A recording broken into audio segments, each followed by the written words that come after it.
Welcome to the Emotional Eating Unwrapped podcast. I'm your host, Alana Kessler, an emotional eating and weight loss coach for women looking to fall in love with eating, create healthy attachments with food, and lose weight sustainably. Hello, and welcome to another new episode of Emotional Eating Unwrapped. I'm your host, Alana Kessler, and today we're going to be having an honest conversation about something that on the outset might not seem like a big deal on the surface, but actually touches a lot of different layers underneath. We're going to be talking today about eating alone. And this is a really, I think, potent and timely conversation because I've seen a lot of people eat alone. I personally am a huge fan of solo eating, but I think it's really important that especially for for the women that listen to this podcast and for the women I work with and even as somebody who did struggle with my relationship to food and eating, it's really important to talk about the different angles of solo eating and not just view it from the glamorized way that it is on Instagram now, not like the main character energy when you're sitting in a cafe in New York City or Paris or sipping your coffee by yourself with your food by yourself, right? Like there's this image that we have of solo eating that is put out there in the zeitgeist. But today we're going to go a little bit deeper into what it actually feels like to sit at a table alone with your food, especially when you've been someone who's spent, months, years, decades using food as comfort, as escape, or as a secret. Because here's the truth about this. Solo dining it's not just about the independence flag being waved, right? It's not just about that. It's because it's not just about other people seeing you being this independent woman eating by herself. It's about whether you feel safe being seen. So if you've ever felt embarrassed to eat alone in public or maybe even ashamed of how you eat in private, this is going to be the episode that you want to listen to because we're going to talk about solo eating, like I said, not just as an image, but what it really means to eat alone. Okay. And there are two different angles to this. All right. So let's dive in. As I said before, we live in a time right now where solo dieting is suddenly trendy. And truthfully, I don't really think it's suddenly trendy because I did eat by myself a lot, especially when I was single, especially when I lived in New York City. I went on vacation a lot by myself. So I'd often be sitting at a bar, at a bar top at a hotel by myself, eating alone. And there were when I think back now, there were a lot of layered feelings going on inside of me. And I'm excited to dive into that because what I'm seeing now in social media are TikToks of women taking themselves out to dinner, great solo vacations, like I said, movie nights for one. But the thing is the way that it's being presented is with captions that say things like romanticize your life, be your own soulmate, which is totally great. Like I actually really was empowered in that way as well. When I would eat by myself, there were times where I felt that energy and that message as authentic to me. And I think that it is a really important thing. It's something that I teach every woman that I work with to build the skill of being by yourself, becoming your own best friend, becoming your own soulmate.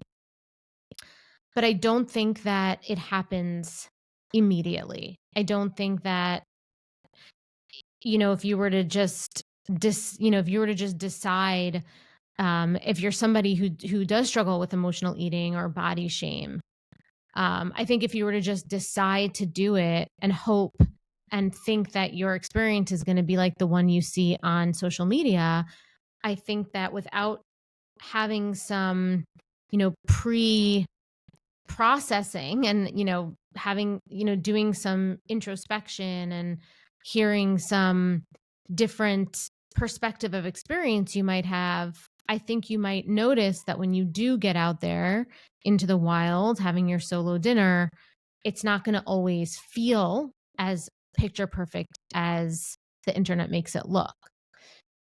Because for some, eating alone in public does feel like freedom. But for others, and I can say this as truth because I've heard many women that I've worked with say this, for others, it feels like a spotlight, right? You sit down, suddenly you are hyper aware of everything, right? What you ordered, how fast you're eating, what your body looks like as you bring the fork to your mouth. Um, you might even think that everyone's watching you, even if they're not watching you. You might think you have to prove something. You might be having weird conversations in your head, or not necessarily weird, but, kind of confusing, or conversations in your head that maybe are just repetitive voices that are from the past or other people in your life. And there just might be a lot going on internally while you're sitting there eating by yourself, right? You might be worrying if you're eating the right way. You might be worrying about whether you belong at this table, right? It becomes this invisible performance. And there's this push pull that happens where, on one hand, you want to be seen as empowered. But on the other hand, you feel like you're on trial for simply feeding yourself. And that is the contrast that we're talking about: the public message of confidence and the private reality of discomfort. And this contrast, when it's unconscious, and so this is what we're doing now, we're bringing consciousness to this contrast, because the only way that we can heal, the only way that we can evolve, the only way that we can become the version of ourselves that we see on the internet is to truly do the authentic work of, taking off the, turning on the light, right? Taking off the roof of whatever's underneath. And that's what we're doing. So we have to address this contrast, because without it, this is how shame can start to sneak in. So let's now talk about the other side, right? We just talked about what the internet shows and what the messaging is about, going out and eating by yourself and how empowering that is. But let's flip the lens, because not everybody who eats alone is doing it by choice. So the version that we just talked about is you're choosing to go out and eat by yourself. And just to recap, the intention is that it's empowered, but there is a contrast where maybe there's some other things going on, other invisible conversations that are going on in your head. But then the other kind of solo dining is not doing it by choice from this place, but it's the kind of solo eating that happens in secrecy. Okay, this is also solo eating, right? Secret eating, the one where you're hiding in the kitchen with the fridge door still open, standing up, or eating in your car, going to 7-Eleven, getting a whole thing of donuts, eating in your car, windows fogged, right, or at night in the dark, wherever, because somehow when it's dark or when it's secret or hiding, it feels like it's less real that this is happening. So this type of solo dining, it's not mindful solo dining. right? This is emotional eating in isolation. However, you're still solo. And the reason that this is so particularly painful and not empowering is because this isn't about the food. It's about loneliness. It's about secrecy. It's about panic, right? It's about shame. That's basically saying, I don't want anyone to see me like this. And yet, this type of solo dining and solo eating is a pattern, right? It becomes a pattern. And it's a pattern that we've talked about often. We just haven't connected it to this concept of eating alone, which is why we're really raising the curtains on this.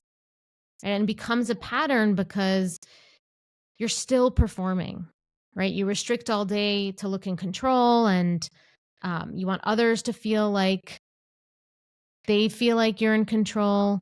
But then when you're finally by yourself, the floodgates open. Because when you're alone, you give yourself permission to be human, right? You give yourself permission to take off the mask, stop the performance. But what happens is it takes so much emotional energy to carry on the performance that it's not a release and a relief that's nurturing. Instead, it becomes like a collapse.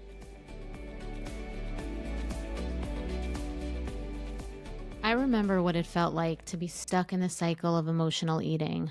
I tried every diet out there, counting, tracking, restricting, but nothing ever worked.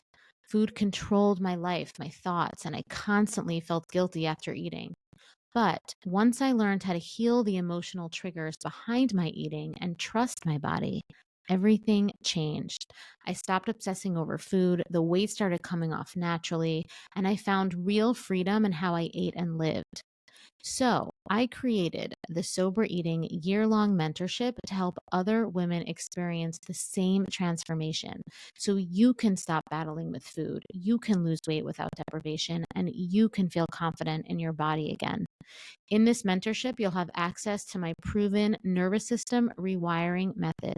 You'll have access to live coaching with me, weekly accountability, and a community of women who truly understand your journey. You'll also have free access to my signature programs, the Emotional Eating Solution and Decoding Permanent Weight Loss, valued at $2,000. Click the link in the show notes to explore the mentorship today. You don't have to do this alone. I'll be right there with you every step of the way.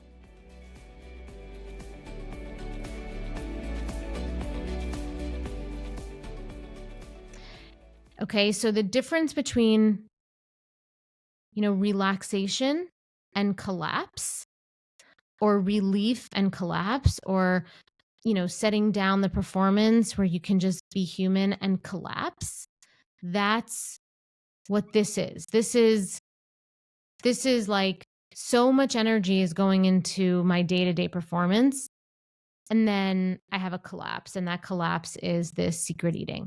And it's not because you're weak, right? This isn't a weakness, but it's really just because food has become the only safe place, the only area that you feel comfortable accessing that release.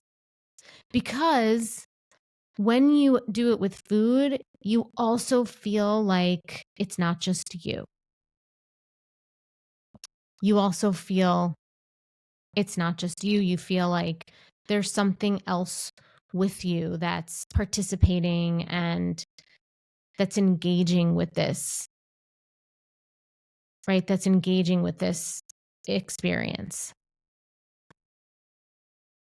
And so it's not that you love eating in secret. It's just you don't know how to soothe yourself any other way, even though it feels really awful. You just this is what you know, and this is another version of solo eating. But the cost is really high because every time that you eat in hiding, it reinforces the belief that your needs and your humanity and your ability, or not ability, but your birthright to feel complex emotions is something to be ashamed of, right? It's something that can make you a failure. And so how do we reclaim solo eating? How do we reclaim it? Right? What if it doesn't have to be a secret or a spectacle? Because that's sort of what we started with, right? Beginning, it's being presented now through the internet as a spectacle. And then the other way is a secret. So what's the in between? How do we reclaim this? We reclaim it by making it a ceremony. Okay, what if solo eating became a ceremony where it's a moment of connection, where it's a moment of calm, where it's a moment where you say to yourself that you matter enough to pause. You deserve to eat slowly. You're safe to take up space at this table. He's such a big difference between secret, spectacle, and ceremony. Because you could make going out to eat at a cafe by yourself a ceremony. And if you imagine it that way, if you go in with the intention of it being that way, just think about it right now. Think about it. Think about the different emotional state you're going to go into eating a meal by yourself if you go in knowing that it's a ceremony with yourself, rather than hoping that it's going to provide for you an experience of empowerment. And imagine if you come home tired from your day, wanting to take off your mask of performance, and you choose to eat. No big deal, fine. But you don't do it from a place of secrecy or wanting it to provide you escape, but instead you do it from a place of ceremony where it's purposeful, it's slow. You're connected to yourself. Therefore, you don't need to just black out and eat everything and then find yourself like feeling ashamed. You could intentionally engage with the eating and stop eating when you feel like you've reached a certain level of connection with yourself or you feel better. And the fact that you did engage with food, even in this time of, feeling a little bit depleted, doesn't make you wrong or bad, because the motivation that you went into this eating experience was from a place of ceremony. Can that be something that you can build? Okay, so let me give you some examples of what it could actually look like. So it could be lighting a candle before your meal. And it could be taking a couple deep breaths before your first bite. It could be asking your body, what would feel good to me right now? And then also letting your body tell you that it's done and that you don't need any more. right? Like these are like, you are the one. This is true empowerment, because this isn't about rules or good or bad or right or wrong. It's about reverence. It's about reverence. Because when you eat with intention like this, even if you're by yourself, your nervous system starts to learn that this is fine. This is self-love. This is safe. Right? Because food is not really the villain. Food's not really the villain. What becomes the part of us that ends up making things feel bad is usually our lack of awareness and intention around our motivations for engaging with the food.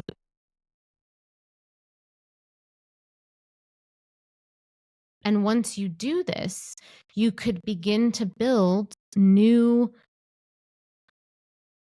neural pathways, new memories around food. One that isn't coded in shame. One that's not disconnected from yourself. One that doesn't come with a side of secrecy. But instead, the act of eating becomes sacred.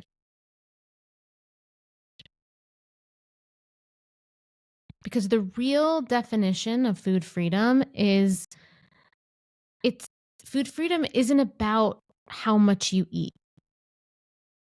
It's not about the substance of food itself even. It's about how honest can you be with yourself, both in public and in private. Can you eat a meal in front of others without performing? Can you eat a meal by yourself or eat a snack or engage with food from a place of emotion without hiding, without making yourself wrong, without going down a shame spiral or a binge spiral? Because this is what true healing really looks like. It's not about perfection. It's not about performance. It's about congruence. It's about this ability to be connected to yourself and trusting of yourself. Because the goal isn't just stopping emotional eating. If we think about the macro of everything we talk about on this podcast, the real goal isn't just stopping emotional eating. It's becoming someone who feels safe with food, who feels safe with their relationship with eating, and trusts the decisions they make with eating, no matter what the context, because they know, you know, that you are the one in control, regardless. Okay, so again, we want to start and continue to view our eating experiences as ceremonies, not as performances, not as right or wrong, not as punishment, but as ceremony.